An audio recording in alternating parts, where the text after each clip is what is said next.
Yo sobreviví a un accidente que ningún médico pensó posible, pero lo más aterrador no fueron las heridas ni los días en terapia intensiva. Lo más aterrador fue abrir los ojos y darme cuenta de que alguien muy cercano quería verme muerta y que había estado sonriendo a mi lado todo el tiempo. ¿Qué harías si descubres que el mayor peligro para tu vida no viene de desconocidos en la calle, sino de tu propia familia? Esta es mi historia. Antes de continuar, suscríbete al canal, deja tu like y cuéntanos desde qué ciudad nos ves. Mi nombre es Marcia Tavares, tengo 67 años y vivo en la Ciudad de México desde hace más de 4 décadas. Soy viuda, madre de 2 hijos, Juliano de 35 años y Bianca de 28, y hasta hace poco creía que tenía una familia unida y amorosa. Pero a veces la vida nos enseña que las personas más cercanas pueden ser nuestros peores enemigos y que la salvación puede venir de donde menos esperamos. Todo comenzó hace 2 años, cuando mi esposo Eduardo falleció de un infarto repentino a los 69 años. Él era dueño de una empresa constructora próspera, Constructora Tavares, que había fundado desde cero hace 30 años. Juntos habíamos construido una vida cómoda de clase media alta. Teníamos nuestro apartamento de 3 recámaras en la colonia Roma Norte, valuado en 4 millones de pesos, y sobre todo, nuestro tesoro más preciado, el Rancho Recanto Feliz, una propiedad de 15 hectáreas en las afueras de Toluca, donde pasábamos los fines de semana y feriados en familia. Ese rancho representaba 30 años de sueños compartidos. Eduardo y yo lo compramos cuando era apenas un terreno baldío con una casita antigua de adobe, por 800,000 pesos en 1993. Poco a poco fuimos construyendo la casa principal con 6 recámaras, las 4 cabañas para huéspedes, los establos para 8 caballos, el lago artificial con peces, los jardines de 3 hectáreas con más de 50 tipos de flores, y hasta una pequeña capilla donde celebramos bodas de plata. Era nuestro refugio, el lugar donde creamos los recuerdos más hermosos con nuestros hijos, donde celebramos cumpleaños, navidades, y donde Eduardo me pidió que renováramos nuestros votos matrimoniales en nuestro 20º aniversario. El rancho no era solo una propiedad, era el símbolo de nuestro amor, de nuestro trabajo conjunto, de los valores que queríamos transmitir a nuestros hijos. Eduardo siempre decía: Marcia, este lugar es más que tierra y construcciones, es el legado de nuestra familia. Después de la muerte súbita de Eduardo, que me dejó devastada y perdida, mis hijos se mostraron muy preocupados por mi bienestar. Juliano, el mayor, casado con Amanda desde hace 10 años y padre de 2 niños pequeños, Mateo de 8 años y Sofía de 5, sugirió insistentemente que fuera a vivir con ellos en su casa en la Colonia del Valle. «Mamá, no es seguro que vivas sola a tu edad», decía Juliano cada vez que lo visitaba. «Amanda está dispuesta a cuidarte. Tiene experiencia porque cuidó de su propia abuela durante 5 años antes de que muriera». Amanda, mi nuera, era una mujer de 32 años, licenciada en psicología pero sin ejercer, aparentemente dedicada al hogar y a los niños. Siempre se había mostrado solícita conmigo, especialmente después de que enviudé. «Doña Marcia, no se preocupe por nada, yo me encargo de todo», me decía constantemente con una sonrisa que ahora recuerdo como demasiado ensayada. Bianca, mi hija menor, soltera pero con novio fijo desde hacía 3 años, Leonardo Mendoza, mecánico de 30 años, también insistía en que no debería quedarme sola. «Mamá, la casa es muy grande para ti sola, y el barrio ha cambiado. Hay más inseguridad», argumentaba durante nuestras llamadas diarias. Al principio, rechacé categóricamente la propuesta. Me gustaba mi independencia, mi rutina matutina de yoga en el jardín, mis clases de pintura los martes y jueves, mis amigas del club de lectura, mi espacio personal que había compartido con Eduardo durante tantos años. Pero después del accidente en la Sierra de las Golondrinas, todo cambió drásticamente. Para entender completamente lo que pasó después, debo explicar cómo era mi vida antes del accidente. Eduardo y yo habíamos construido una rutina hermosa durante nuestros 42 años de matrimonio. Nos conocimos cuando yo tenía 23 años y trabajaba como secretaria en una empresa de arquitectura. Él era un joven ingeniero civil de 26 años, ambicioso pero con principios sólidos, que soñaba con tener su propia constructora. Nos casamos 2 años después, en 1981, en una ceremonia sencilla pero llena de amor en la parroquia de San José. Nuestros primeros años fueron de mucha lucha económica. Eduardo trabajaba como empleado durante el día y estudiaba administración de empresas por las noches. Yo seguí trabajando hasta que nació Juliano en 1989, y después decidimos que me quedaría en casa para cuidar a los niños.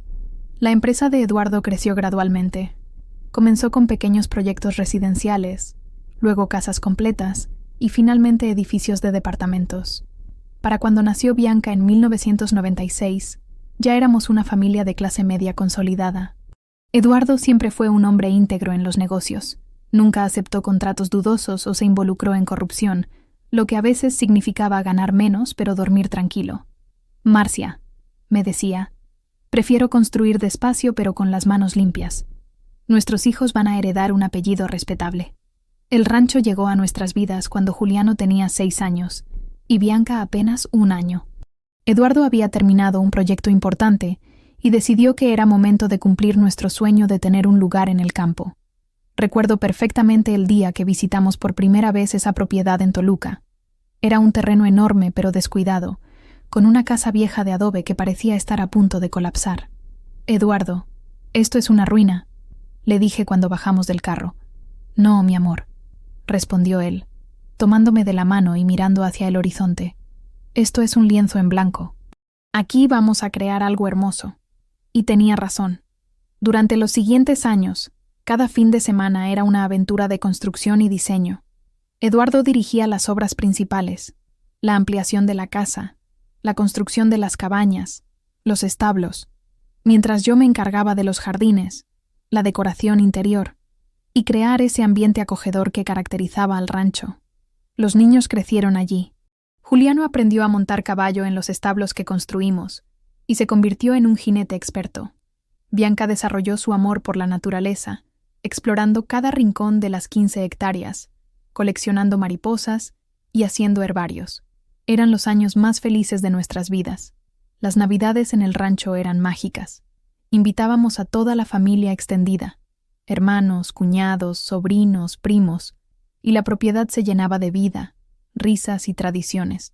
Eduardo se disfrazaba de Santa Claus para los niños, yo coordinaba las posadas, y todos participaban en la preparación de la cena navideña, en la cocina grande que habíamos diseñado especialmente para estas celebraciones familiares.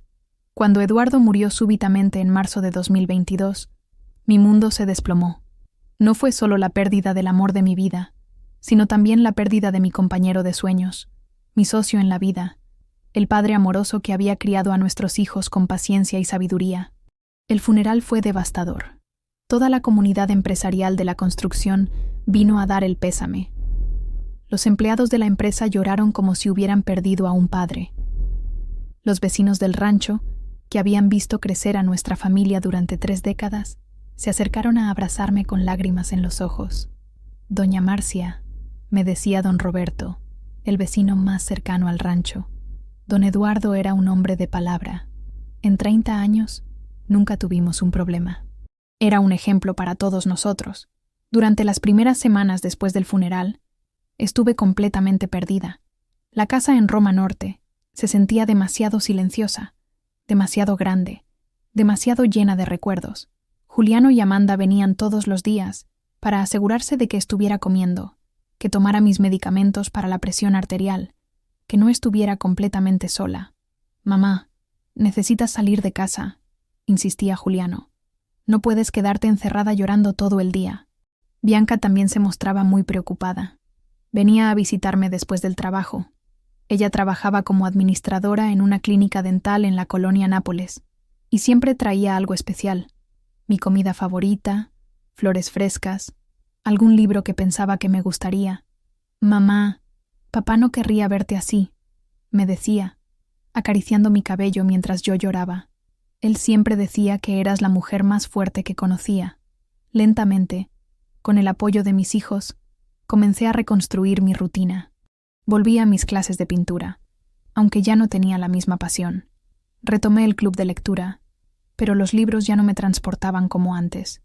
El apartamento seguía sintiéndose vacío, pero al menos estaba funcionando. El rancho, sin embargo, se convirtió en mi refugio verdadero. Cada fin de semana, manejaba sola hasta Toluca. Pasaba 2 días caminando por los jardines que Eduardo y yo habíamos plantado, recordando conversaciones, reviviendo momentos felices. Era doloroso, pero también sanador. Era un domingo de octubre de 2022, exactamente 7 meses después de la muerte de Eduardo. Era uno de esos días otoñales perfectos en México, con cielo azul claro y temperatura ideal. Había decidido ir sola al rancho para hacer algo que había estado posponiendo: revisar los documentos legales de la propiedad y organizar algunos papeles de Eduardo que estaban guardados en el estudio que él tenía allí. El camino hacia Toluca era tan familiar que podía recorrerlo con los ojos cerrados. Había manejado esa ruta cientos de veces en los últimos 30 años. Conocía cada curva, cada subida, cada pueblo en el camino. Era una ruta hermosa que pasaba por pequeños pueblos coloniales, campos de maíz y finalmente la Sierra de las Golondrinas, una zona montañosa con curvas serpenteantes pero vistas espectaculares. Salí temprano de la Ciudad de México, alrededor de las 8 de la mañana, después de desayunar y revisar que mi carro, un Honda CR-V 2019 que Eduardo me había regalado para mi cumpleaños 65, estuviera en perfectas condiciones. Eduardo siempre había sido muy meticuloso con el mantenimiento de los vehículos, y yo había mantenido esa costumbre, llevando el carro a revisión cada 3.000 kilómetros en el taller de confianza que él frecuentaba. El viaje transcurrió normalmente durante la primera hora y media.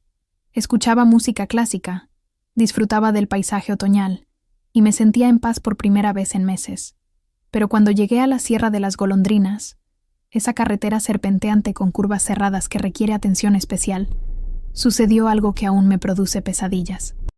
Estaba bajando por una pendiente pronunciada, aproximándome a una curva muy cerrada que conocía perfectamente. Siempre reducía la velocidad allí porque la curva era casi de 90 grados.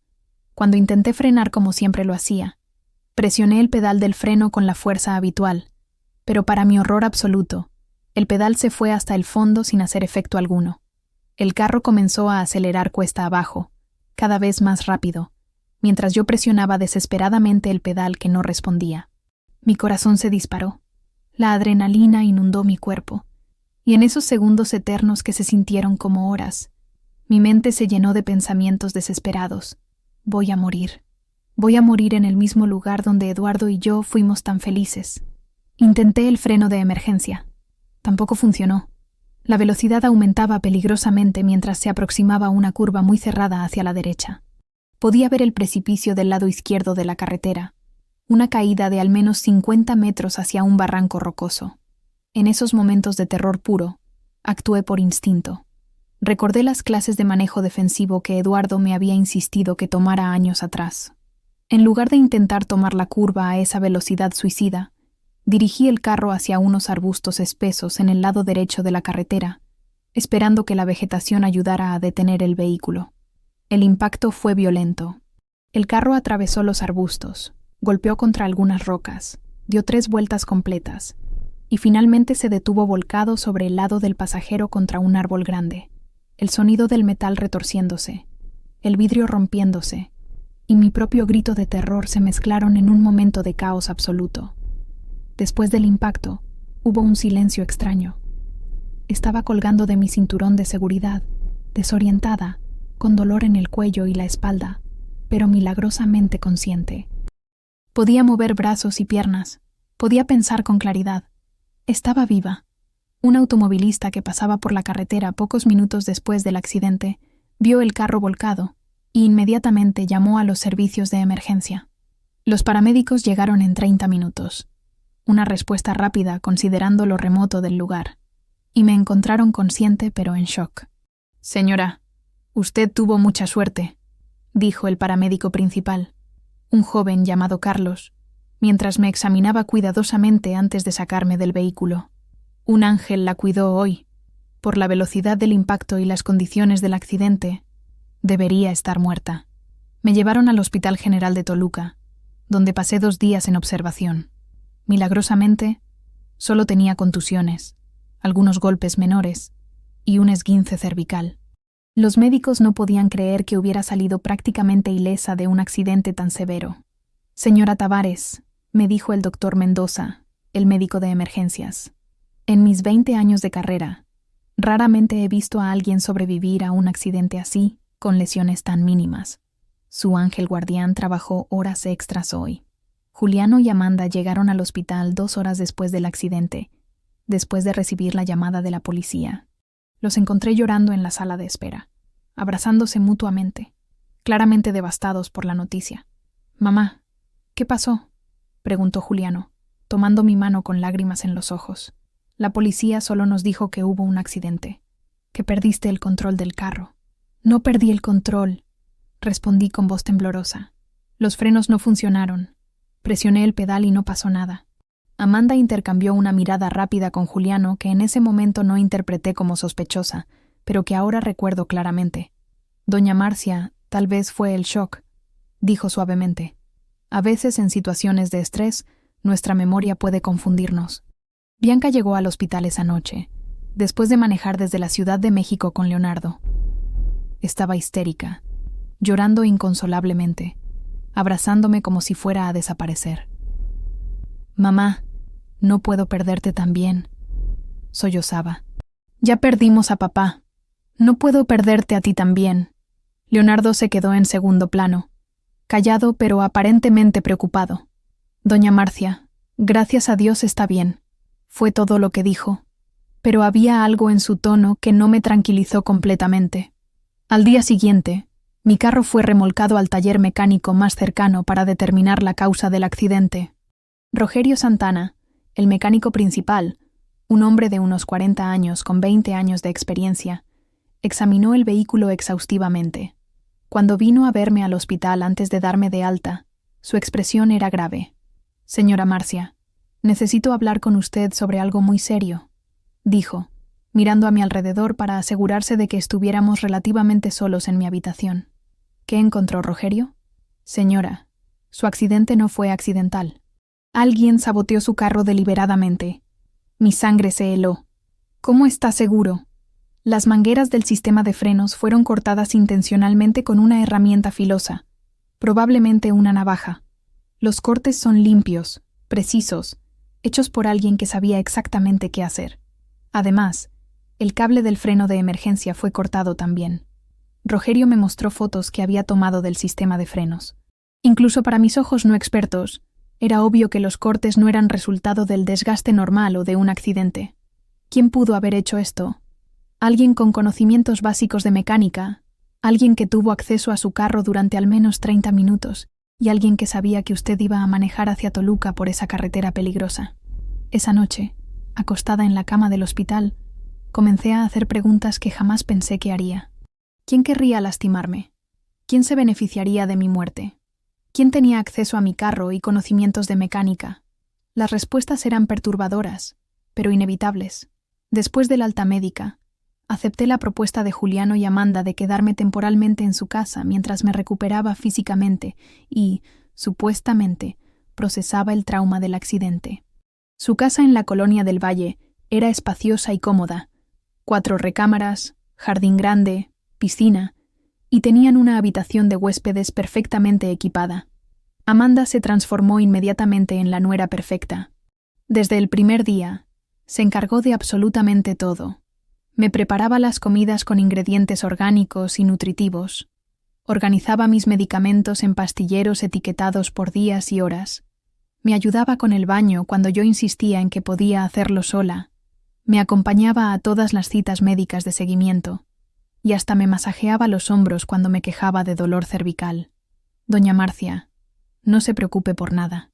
Yo me encargo de todo», repetía constantemente, siempre con una sonrisa que ahora me parecía demasiado ensayada, demasiado perfecta. Una de sus atenciones especiales era darme una pastilla para dormir todas las noches a las 9 en punto. «El médico dijo que necesita descansar completamente para recuperarse del trauma», explicaba, trayendo la pastilla con un vaso de agua tibia y miel. «Un sueño reparador es fundamental para la sanación». Y efectivamente, después de tomar la pastilla, caía en un sueño profundo y sin sueños que duraba hasta muy tarde al día siguiente.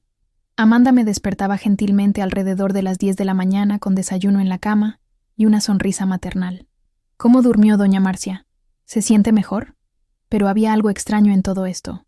Me despertaba siempre muy confundida, con la cabeza pesada como si estuviera llena de algodón, sin recordar bien los eventos del día anterior. Cuando intentaba recordar conversaciones o actividades del día previo, todo se sentía borroso y fragmentado. Amanda, me siento muy confundida por las mañanas, le comenté después de una semana en su casa. Es normal, mamá, respondió inmediatamente, usando el término cariñoso que había adoptado desde el accidente. Es el efecto de los medicamentos para el dolor combinados con la pastilla para dormir. El médico dijo que es perfectamente normal durante el proceso de recuperación. También noté que durante el día me sentía inusualmente somnolienta y desconectada. Actividades que normalmente disfrutaba, leer, ver televisión, conversar, me resultaban agotadoras. Pasaba la mayor parte del día durmiendo siestas en el sillón de la sala. «Está sanando, doña Marcia», insistía Amanda, cuando yo expresaba preocupación por mi letargo. Su cuerpo necesita energía para recuperarse. Es mejor que descanse mucho ahora para estar completamente bien después. Pero lo que más me inquietaba era la forma en que Amanda controlaba completamente mi día. Decidía qué iba a comer, cuándo iba a bañarme, qué ropa iba a usar, a qué horas iba a tomar mis medicamentos, cuándo iba a salir al jardín para tomar sol y hasta qué programas de televisión iba a ver. «Es para su propio bien, mamá», explicaba cuando yo protestaba suavemente. En su estado, tomar demasiadas decisiones puede ser abrumador. Es mejor que yo me encargue de los detalles para que usted se concentre en recuperarse. Fue Renata Silva quien me abrió los ojos a lo que realmente estaba sucediendo. Renata Silva, de 45 años, era la empleada de limpieza del edificio residencial donde vivían Juliano y Amanda. Una mujer delgada, de estatura mediana, piel morena, siempre vestida impecablemente con el uniforme azul marino del condominio. Para la mayoría de los residentes del edificio de lujo, era completamente invisible. Apenas una más de las empleadas que mantenían el lugar funcionando sin que nadie tuviera que pensar en ello. Renata había trabajado en ese edificio durante 8 años. Conocía a todas las familias, sus rutinas, sus secretos, sus problemas, pero tenía una cualidad especial que la distinguía. Era extremadamente observadora. Notaba detalles que otros pasaban por alto. Recordaba conversaciones que creía que nadie había escuchado. Percibía cambios sutiles en el comportamiento de las personas que conocía. Además, a diferencia de muchas empleadas domésticas que trabajaban por necesidad pero sin verdadero interés en las familias que servían, Renata genuinamente se preocupaba por la gente. Había ayudado discretamente a varias familias del edificio durante crisis personales. Había consolado a niños que pasaban por divorcios de sus padres. Había detectado situaciones de violencia doméstica y había ayudado a resolverlas discretamente. «Yo veo todo», me diría después, «pero la gente piensa que porque limpio baños y aspiro alfombras, soy ciega y sorda. Es una ventaja que he aprendido a usar para ayudar a quienes realmente lo necesitan». Una mañana, aproximadamente 2 semanas después de mi llegada a casa de Juliano y Amanda, mientras Amanda había salido al supermercado para hacer las compras semanales, Renata entró para limpiar el apartamento. Me encontró en la sala, sentada en el sofá, aún somnolienta y confundida por la pastilla de la noche anterior, tratando sin éxito de concentrarme en un libro de poesía que había traído de mi casa. «Buenos días, doña Marcia», dijo en voz baja, mirando discretamente hacia la puerta para asegurarse de que estuviéramos solas. «¿Cómo se siente hoy?» «Hola, Renata. Bien, gracias. Solo un poco cansada». Ella me observó con atención mientras comenzaba a limpiar la mesa de centro, organizando las revistas que estaban esparcidas.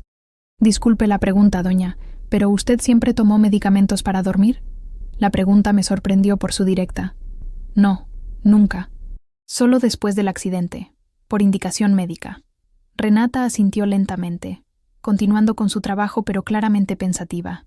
«Es que la veo muy soñolienta durante el día. Mi madre tomaba pastillas para dormir cuando tenía depresión, y reconozco los síntomas. Tal vez la dosis sea muy alta para usted». Esa observación de Renata plantó la primera semilla real de duda en mi mente. Esa noche, cuando Amanda me trajo la pastilla habitual, la observé más atentamente de lo que había hecho antes.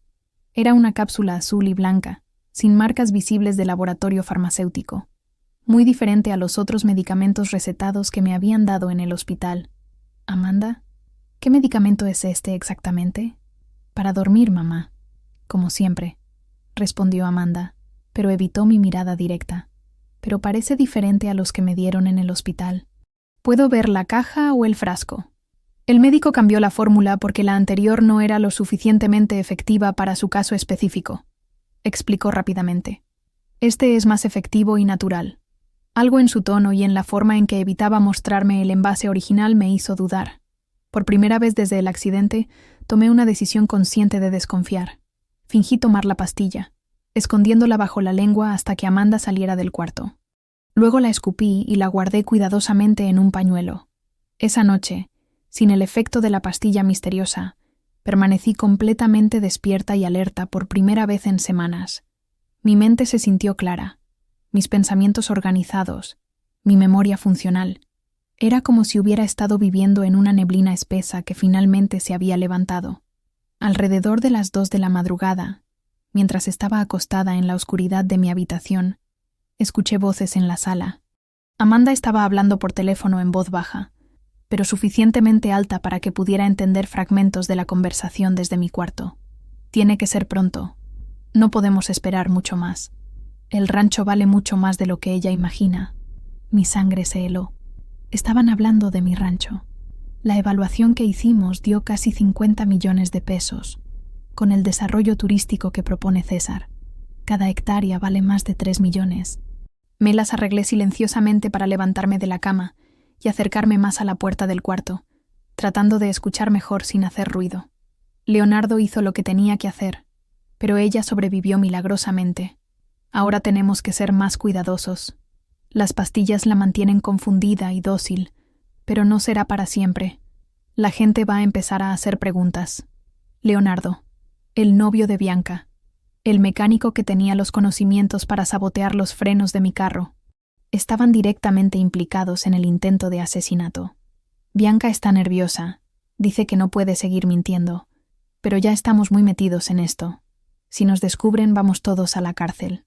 La conversación continuó por otros 10 minutos, revelando más detalles escalofriantes.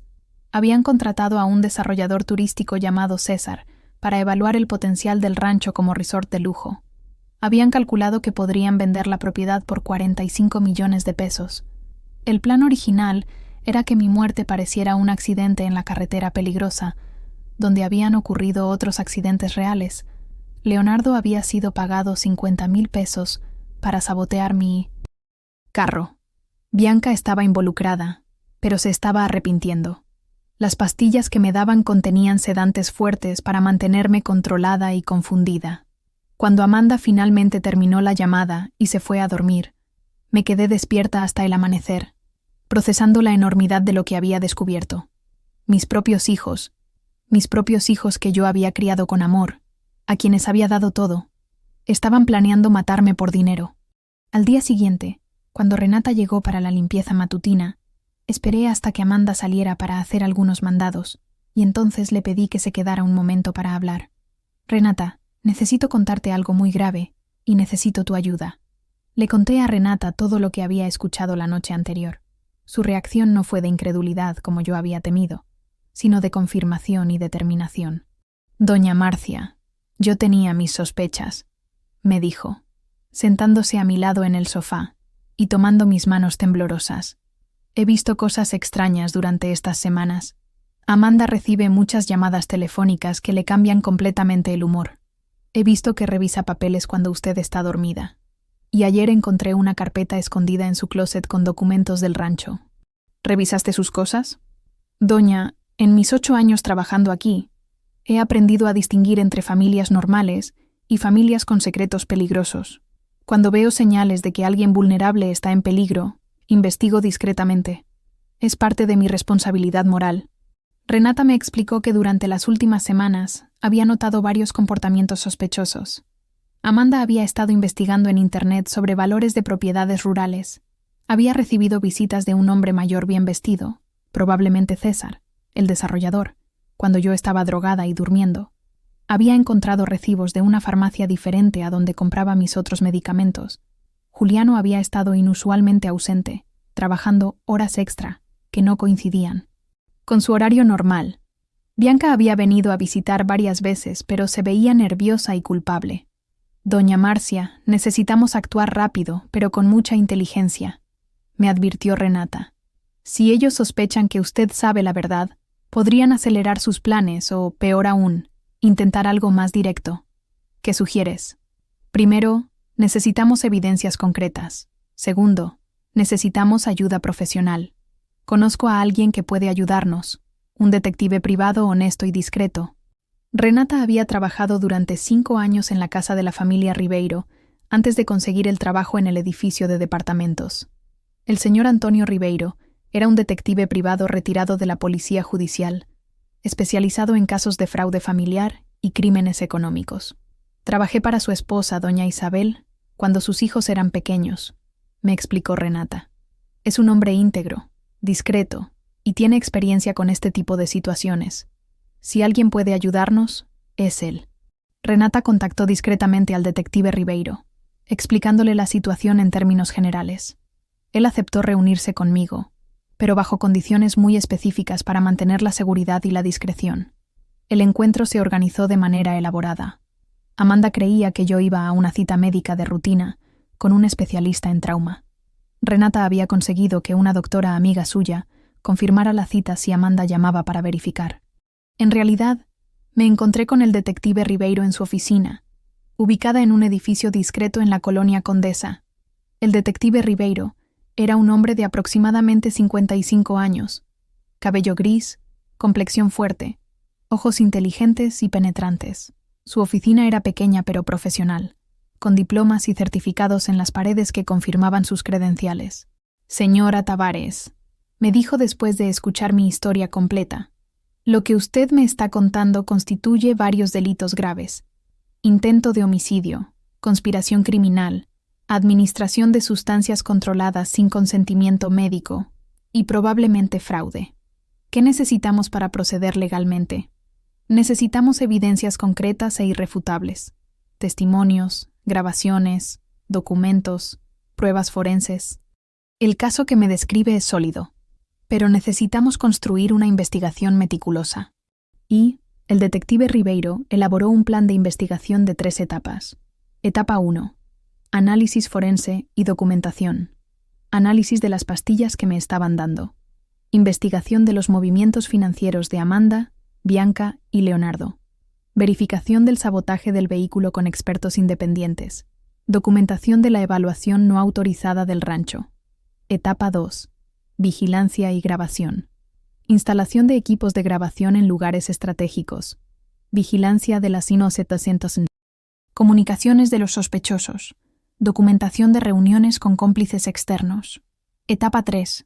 Recopilación de evidencia definitiva. Grabación de conversaciones incriminatorias. Documentación de transacciones financieras relacionadas con el crimen. Preparación del caso para presentación legal. Señora Tavares, este proceso va a tomar tiempo y va a requerir que usted actúe con mucha naturalidad para no levantar sospechas. ¿Está preparada para esto? Detective, intentaron matarme. Estoy preparada para lo que sea necesario. Lo primero que hicimos fue llevar las pastillas que había estado guardando a un laboratorio independiente para análisis completo. Los resultados, que llegaron 3 días después, fueron aún más alarmantes de lo que habíamos imaginado. Las cápsulas contenían una combinación peligrosa de benzodiazepinas de alta potencia, clonazepam, alprazolam y diazepam, en dosis que juntas podrían sedar a una persona de mi edad durante 12 a 14 horas. Además, contenían un relajante muscular que explicaba por qué me sentía tan débil y confundida durante el día. Señora Tavares, me explicó el farmacólogo que realizó el análisis, esta combinación no es solo peligrosa, es potencialmente letal para una persona de su edad. Una dosis ligeramente mayor podría causar coma o muerte por depresión respiratoria. El detective Ribeiro investigó las finanzas de Amanda y descubrió un patrón de actividad sospechosa que se remontaba a varios meses antes del accidente. 3 meses antes de mi accidente, había abierto una cuenta bancaria secreta. 2 semanas antes del sabotaje, había retirado 50,000 pesos en efectivo. Había estado recibiendo depósitos regulares de una fuente no identificada. Había contratado los servicios de 3 empresas diferentes para evaluar propiedades rurales. También, Descubrimos que Bianca había solicitado un préstamo personal por 200,000 pesos, un mes antes del accidente, alegando gastos médicos familiares, pero sin especificar más detalles. Leonardo, por su parte, había comprado herramientas especializadas de mecánica automotriz que normalmente no necesitaría en su trabajo regular, específicamente herramientas para trabajar con sistemas de frenos hidráulicos.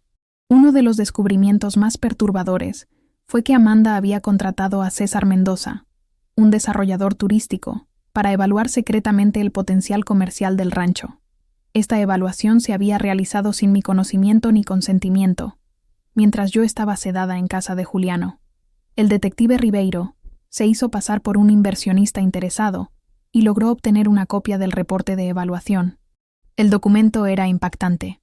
El rancho estaba valuado en 48 millones de pesos. César había propuesto desarrollar un resort de lujo con 50 habitaciones, spa, campo de golf y centro ecuestre. Los permisos gubernamentales ya estaban siendo tramitados en secreto. Habían identificado inversionistas internacionales interesados en el proyecto. Señora Tavares, me explicó el detective, no solo estaban planeando matarla por el valor actual del rancho.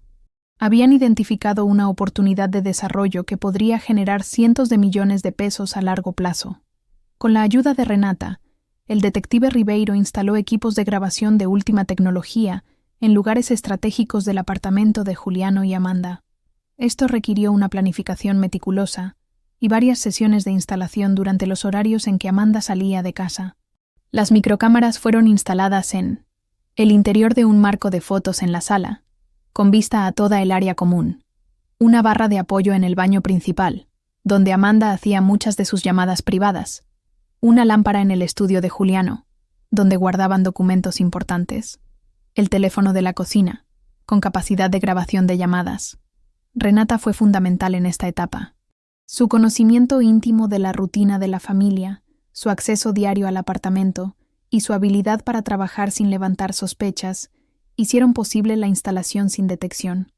Doña Marcia, me decía Renata cada día después de verificar los equipos, todo está funcionando perfectamente. Ahora solo necesitamos paciencia para capturar las evidencias que necesitamos. Durante esta etapa, continué fingiendo que tomaba las pastillas sedantes, manteniendo mi actuación de mujer confundida y vulnerable. Era agotador emocionalmente, pero necesario para la investigación. Durante la segunda semana de vigilancia, las cámaras captaron varias conversaciones y situaciones reveladores. César, necesitamos acelerar el proceso. La vieja está haciendo más preguntas de lo normal. Amanda, tranquila. En cuanto tengamos la escritura firmada, podemos proceder. ¿Ya tienes los documentos falsificados listos? Sí, pero necesito que esté más sedada para que firme sin leer. Voy a aumentar la dosis de las pastillas. Sí, entiendo que el primer intento falló, pero no podemos intentar otro accidente tan pronto. Necesitamos que parezca natural. Tal vez una sobredosis accidental de medicamentos. Amanda, estoy preocupado. Mi madre está actuando extraño, haciendo preguntas sobre sus medicamentos. No te preocupes. Las pastillas la mantienen controlada. Solo necesitamos un poco más de tiempo para conseguir las firmas. ¿Y si sospecha algo? No puede sospechar nada. Está demasiado drogada para pensar claramente. La evidencia más incriminatoria llegó durante la tercera semana de vigilancia, cuando las cámaras captaron una reunión nocturna entre Amanda, Bianca y Leonardo en la sala del apartamento. Yo estaba supuestamente dormida por los sedantes, pero en realidad estaba completamente alerta, escuchando desde mi habitación. Bianca, esto no está funcionando como planeamos, decía Amanda, paseando nerviosa por la sala. Tu madre está tomando las pastillas, pero sigue haciendo preguntas incómodas sobre el rancho, sobre sus medicamentos, sobre todo. Amanda, solo necesitamos más tiempo, respondía Bianca con voz temblorosa. Leonardo dice que puede hacer que parezca otro accidente, pero tiene que ser completamente natural esta vez. No. Amanda golpeó la mesa. Ya fue suficiente. El primer intento casi la mata, pero sobrevivió milagrosamente. Si muere ahora de otra forma accidental, las autoridades van a sospechar inmediatamente. Leonardo habló por primera vez. Entonces, ¿cuál es el plan? Porque yo ya gasté los 50,000 pesos que me dieron, y ustedes me prometieron otros 50 cuando termináramos el trabajo. El nuevo plan es más inteligente, explicó Amanda. Vamos a hacerla firmar los papeles de transferencia del rancho mientras está confundida por los medicamentos. Le diremos que son documentos del seguro de vida de Eduardo o papeles relacionados con impuestos. Una vez que tengamos la escritura legal del rancho en nuestro nombre, podemos proceder con la venta a César. ¿Y si se niega a firmar?, preguntó Bianca. No se va a negar. La dosis de sedantes que le estoy dando la mantiene completamente dócil y sugestionable. Y si por alguna razón sigue resistiéndose... Amanda hizo una pausa significativa. Leonardo puede preparar un accidente más definitivo. Esta vez no vamos a dejar nada al azar. Amanda, no sé si puedo seguir con esto, sollozó Bianca. Es mi madre, la mujer que me crió, que me dio todo. Tu madre ya vivió su vida, gritó Amanda en voz baja. Nosotros tenemos derecho a nuestro futuro. Ese rancho vale casi 50 millones de pesos. ¿Tienes idea de lo que podríamos hacer con ese dinero? Además, agregó Leonardo, ya estamos muy metidos en esto. Si nos descubren ahora, vamos todos a la cárcel por intento de homicidio. La única salida es seguir adelante. La conversación continuó durante casi una hora, revelando más detalles sobre su plan. Habían falsificado documentos que parecían ser del notario de Eduardo. César había ofrecido pagarles 45 millones por el rancho. Planeaban dividir el dinero en 3 partes. Amanda se quedaría con 20 millones, Bianca con 15 y Leonardo con 10. Si yo me resistía a firmar, Leonardo me daría una sobredosis de sedantes que parecería accidental. Habían planeado todo para que pareciera que yo había muerto por complicaciones relacionadas con el trauma del accidente. Con todas estas evidencias grabadas, el detective Ribeiro y yo diseñamos una trampa para obtener evidencia adicional y facilitar las detenciones. Señora Tavares, ahora necesitamos que ellos intenten ejecutar su plan de falsificación de documentos, me explicó el detective. Necesitamos capturarlos en el acto de cometer el fraude. El plan era que yo fingiría estar más confundida que nunca por los sedantes y aparentaría estar lista para firmar cualquier documento que me presentaran. Renata estaría presente durante la supuesta firma, supuestamente limpiando la casa, pero en realidad documentando todo el proceso. 3 días después de la conversación incriminatoria, Amanda se acercó a mí con una sonrisa que ahora reconocía como completamente falsa. Mamá, llegaron algunos documentos importantes del notario relacionados con los asuntos de papá. Son papeles del seguro que necesita firmar para recibir algunos beneficios adicionales. ¿Qué tipo de beneficios?, pregunté, actuando confundida pero cooperativa. Son complicados, pero básicamente papá tenía un seguro especial que puede darle dinero extra cada mes. Solo necesita firmar aquí y aquí, dijo, señalando varias líneas marcadas en documentos que claramente no eran de ninguna compañía de seguros. Renata estaba presente, supuestamente organizando el armario del cuarto contiguo, pero en realidad operando una cámara de video portátil que documentaría toda la sesión de falsificación. Fingí leer los documentos con dificultad, actuando como si las palabras fueran confusas para mí. Amanda, esto parece diferente a los otros papeles del seguro. Mamá, son documentos legales complicados. Yo ya los revisé con el abogado. Solo necesita confiar en mí y firmar.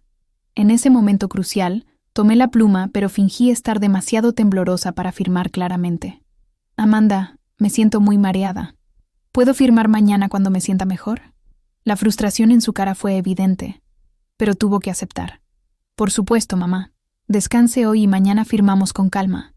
Esa noche, el detective Ribeiro revisó las grabaciones del día y confirmó que teníamos evidencia clara de intento de fraude documental. Con todas las evidencias recopiladas, grabaciones de video y audio, análisis forenses de las drogas, documentación del sabotaje del vehículo, registros financieros y testimonio de múltiples testigos, el detective Ribeiro coordinó con la Fiscalía General para organizar una operación de detención simultánea.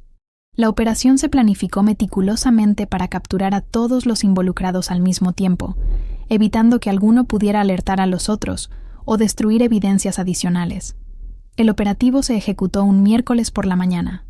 Amanda fue arrestada en el apartamento cuando se preparaba para salir a encontrarse con César para finalizar los contratos fraudulentos del rancho. Su shock fue absoluto cuando los agentes entraron con órdenes de detención. «Esto es un malentendido», gritaba mientras le colocaban las esposas. Yo solo cuidaba de mi suegra. Soy una víctima aquí. Simultáneamente, Bianca fue detenida en la clínica dental donde trabajaba. Según los reportes policiales, se derrumbó completamente cuando los agentes le explicaron los cargos, confesando inmediatamente su participación y pidiendo perdón repetidamente. Leonardo fue capturado en su taller mecánico, donde la policía encontró evidencias adicionales del sabotaje. Las herramientas específicas utilizadas para cortar las mangueras de frenos, recibos de la compra de esas herramientas fechados una semana antes del accidente, y hasta fotografías que había tomado del motor de mi carro antes de sabotearlo. César, el desarrollador turístico, también fue arrestado en su oficina, donde la policía confiscó todos los documentos relacionados con el proyecto del resort, incluyendo contratos preliminares y correspondencia con inversionistas internacionales. La reacción de Juliano fue devastadora. Cuando se enteró de la detención de Amanda y la naturaleza de los crímenes, sufrió lo que los médicos describieron como una crisis nerviosa. No podía creer que la mujer con quien había estado casado durante 10 años, la madre de sus hijos, hubiera estado planeando asesinar a su propia madre.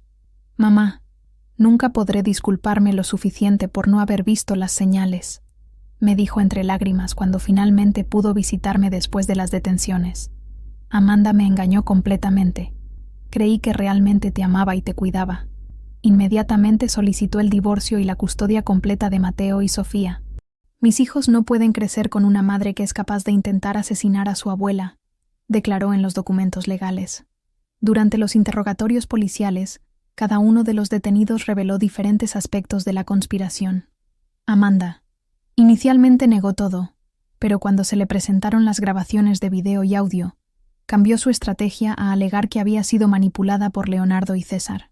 Su versión era que ellos la habían convencido de que era la única manera de salvar a la familia de problemas financieros futuros. Yo nunca quise lastimar a doña Marcia, declaró durante su tercer interrogatorio. Solo quería asegurar el futuro de mis hijos. Leonardo me dijo que sería un accidente rápido e indoloro, que ella no sufriría. Bianca confesó completamente desde el primer interrogatorio, revelando detalles adicionales que ni siquiera habíamos descubierto. Su testimonio fue devastador. Todo comenzó cuando Leonardo perdió su trabajo en el taller principal, y empezamos a tener problemas de dinero. Amanda nos contactó diciendo que había una manera de resolver todos nuestros problemas financieros.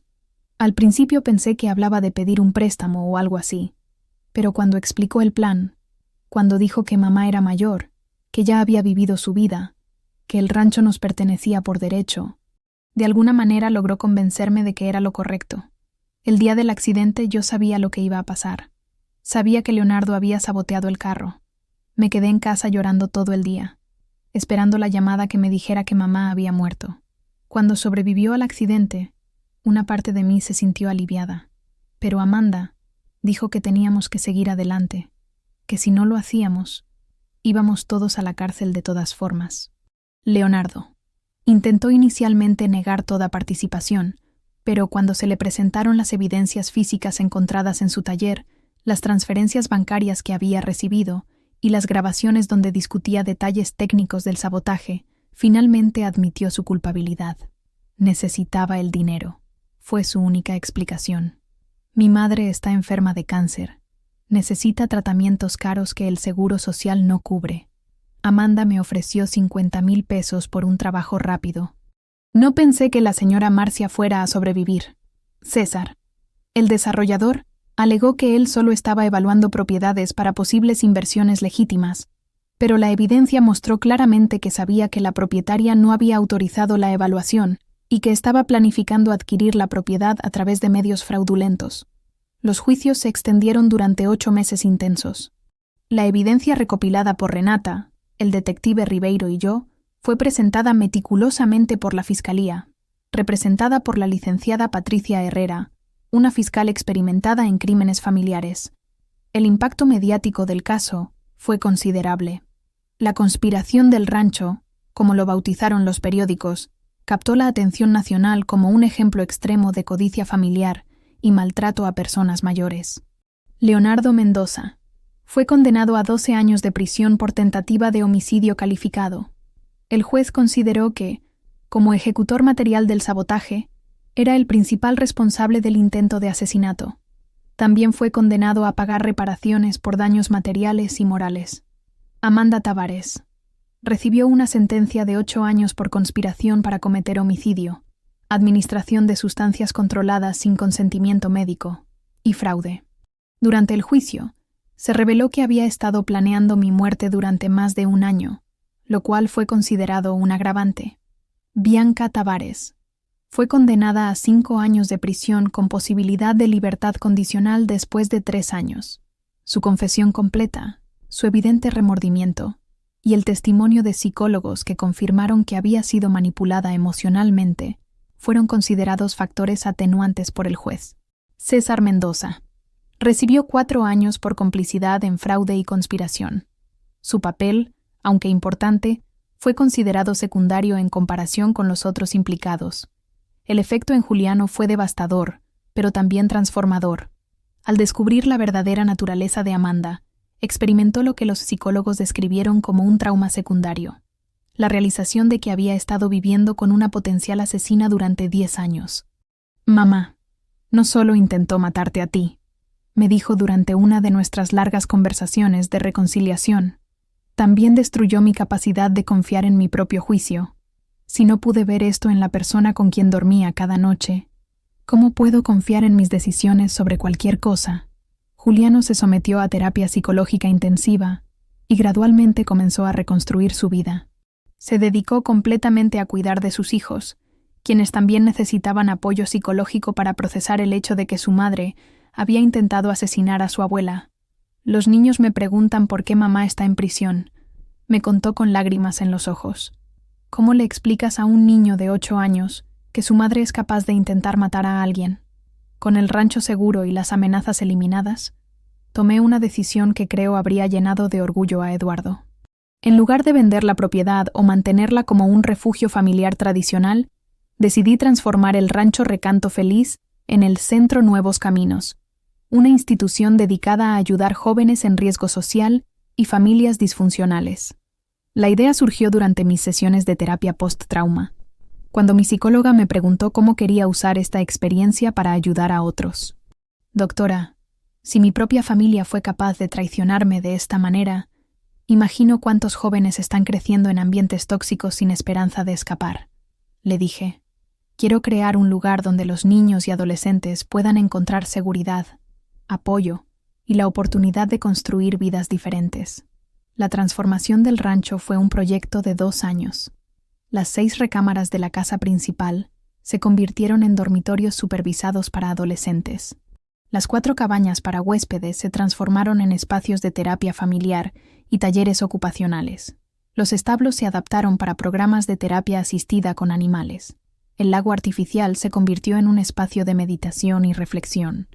Más importante aún, nombré a Renata Silva como coordinadora general del centro. «Doña Marcia, no puedo aceptar esta responsabilidad», protestó Renata cuando le ofrecí el puesto de directora del centro. «No tengo estudios universitarios, no tengo experiencia en administración de instituciones. Renata, tienes algo más valioso que cualquier diploma: integridad moral, lealtad genuina y la capacidad de ver lo que otros no ven. Fuiste la única persona que realmente se preocupó por mi bienestar cuando todos los demás tenían motivos ocultos. Pero además, ¿quién mejor para ayudar a jóvenes en riesgo que alguien que entiende lo que significa ser invisible, ser subestimada, ser considerada sin importancia por la sociedad?» Renata aceptó finalmente y demostró ser una administradora excepcional. Su habilidad natural para conectar con adolescentes problemáticos, su comprensión instintiva de las dinámicas familiares disfuncionales y su experiencia personal con la lucha económica la convirtieron en una figura maternal para los jóvenes que llegaban al centro. «Los chicos confían en mí porque vengo de donde ellos vienen», me explicaba durante nuestras reuniones semanales de evaluación. «Saben que entiendo la desesperación, la sensación de que nadie los ve realmente, la lucha diaria por sobrevivir». En los 2 primeros años de operación, el Centro Nuevos Caminos atendió a más de 200 jóvenes entre 12 y 18 años. Los programas incluían residencia temporal para jóvenes que necesitaban ser removidos de ambientes familiares tóxicos, terapia familiar para familias que querían reconstruir relaciones dañadas.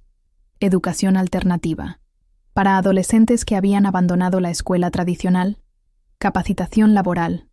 Talleres de oficios y habilidades profesionales. Terapia con caballos. Programas de sanación emocional asistida por animales. Apoyo legal. Asistencia para jóvenes, NI. Involucrados en el sistema judicial. Renata desarrolló un programa especial llamado Familias Invisibles, dirigido específicamente a empleadas domésticas y sus hijos, proporcionando apoyo educativo y emocional para familias de trabajadoras que, como ella, habían sido históricamente ignoradas por la sociedad. Después de cumplir 3 años y medio de su sentencia, Bianca obtuvo libertad condicional por buen comportamiento y participación en programas de rehabilitación psicológica. Su proceso de liberación incluyó un periodo de acercamiento gradual conmigo, supervisado por psicólogos especializados en reconciliación familiar post-trauma. Nuestro primer encuentro después de su liberación fue en el Centro Nuevos Caminos. Ella llegó acompañada por su trabajadora social, visiblemente nerviosa y arrepentida. «Mamá, no espero que me perdones», fueron sus primeras palabras, con lágrimas corriendo por sus mejillas. «Lo que hice fue imperdonable. Pero quiero que sepas que cada día de estos 3 años he pensado en el daño que te causé, en lo cerca que estuve de perderte para siempre. Bianca, te perdí el día que decidiste que mi vida valía menos que el dinero del rancho», le respondí con honestidad. «Pero también perdí a una hija que había criado con amor. Ambas perdimos algo irreemplazable. ¿Hay alguna manera de recuperar aunque sea una parte de nuestra relación? Eso dependerá del tiempo, de tus acciones, de si realmente has cambiado o si solo dices lo que crees que quiero escuchar». Bianca comenzó a trabajar como voluntaria en el centro, inicialmente en tareas básicas de mantenimiento, pero gradualmente asumiendo más responsabilidades en los programas educativos. Su experiencia personal con las consecuencias de las malas decisiones la convirtió en una mentora efectiva para jóvenes que estaban en riesgo de tomar caminos destructivos. «Mamá, estos chicos me recuerdan a mí misma», me dijo después de 6 meses trabajando en el centro.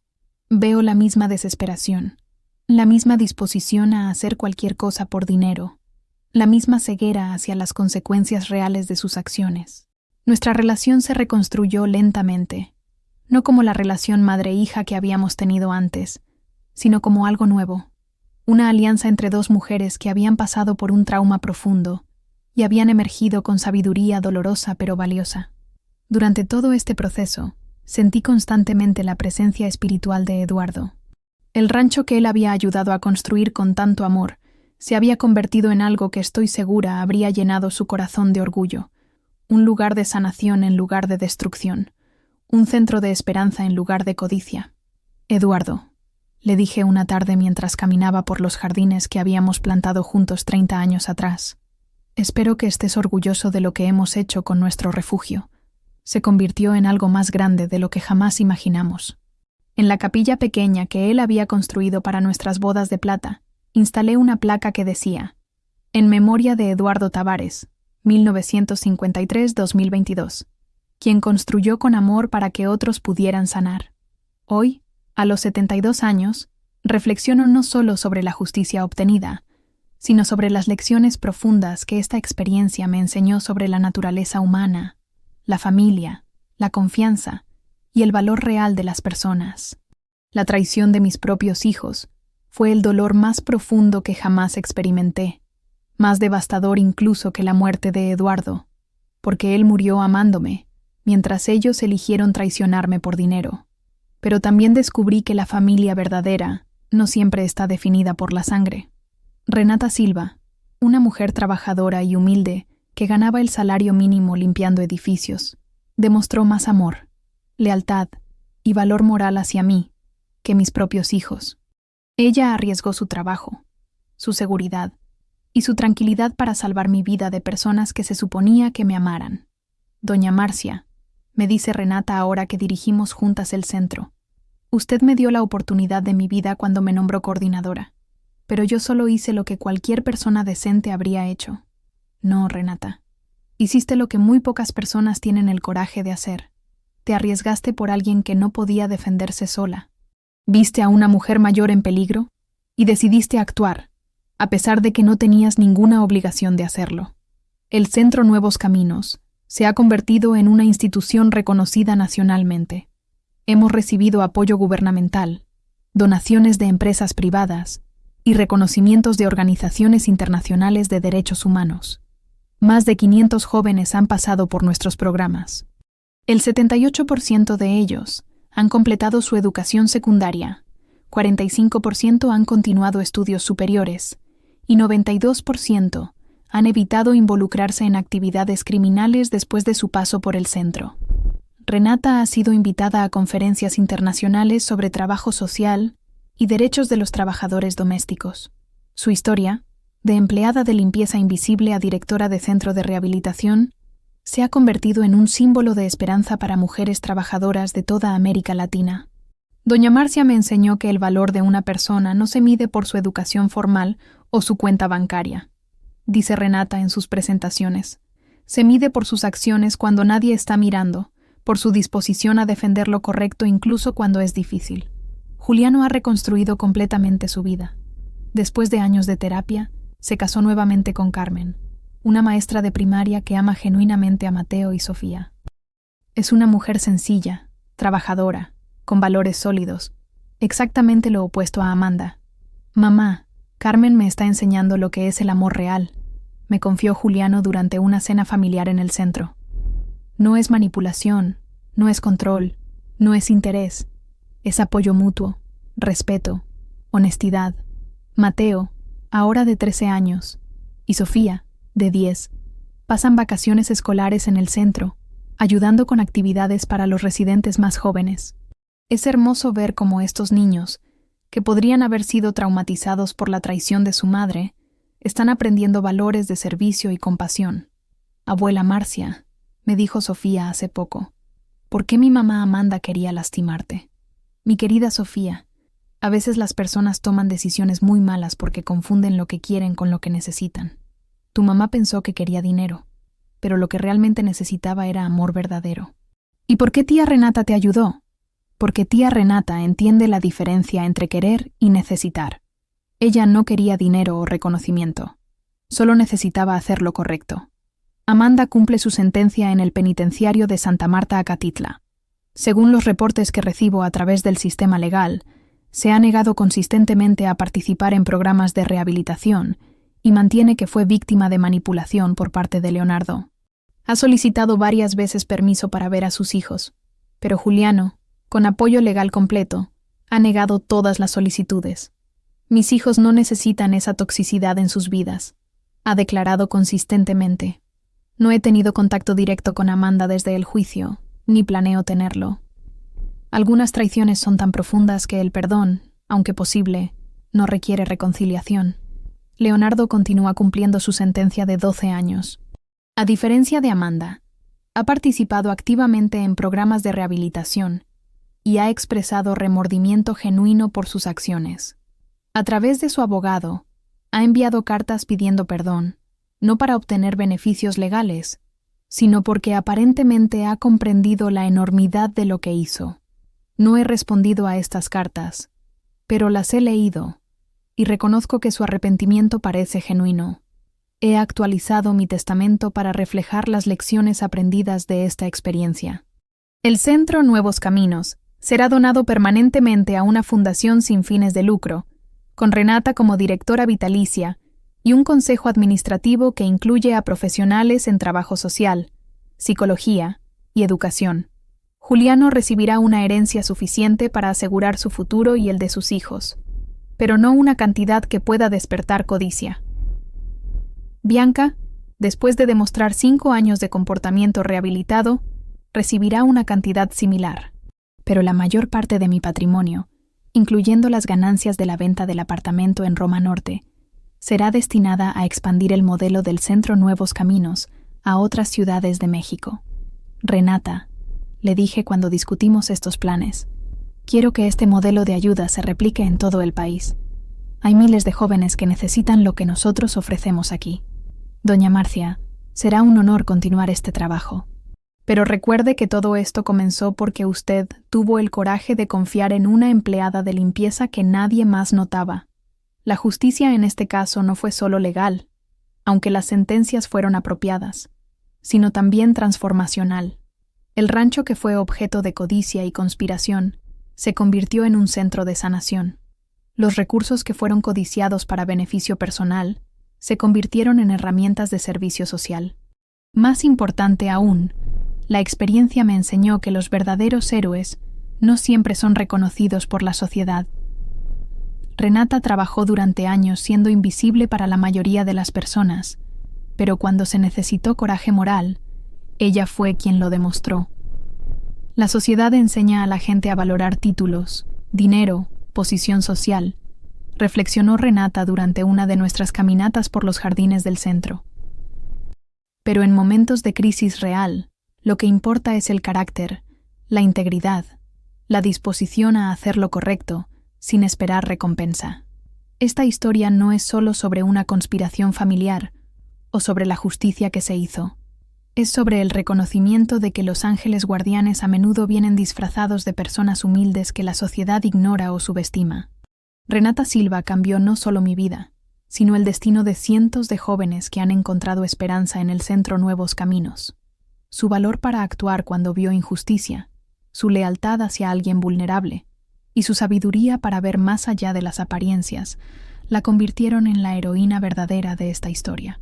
Doña Marcia, me dice a menudo, usted me dio reconocimiento y oportunidades, pero yo solo hice mi trabajo como ser humano. No, Renata. Hiciste tu trabajo como ángel guardián, y eso hace toda la diferencia en el mundo. Hoy, cuando camino por los jardines del rancho que Eduardo y yo construimos con amor, viendo a jóvenes que han encontrado esperanza donde antes había desesperanza, sabiendo que Renata continuará este trabajo cuando yo ya no esté, siento una paz profunda. La justicia verdadera no es solo castigo para los culpables. Es transformación del dolor en propósito, del mal en bien, de la traición en oportunidad de servir a otros. Y todo esto fue posible gracias a una mujer que la mayoría de la gente ni siquiera notaba, pero que tuvo ojos para ver, corazón para preocuparse y coraje para actuar. En mi testamento espiritual para el centro, he incluido estas palabras: que este lugar siempre recuerde que los verdaderos héroes no necesariamente usan trajes caros o tienen títulos importantes.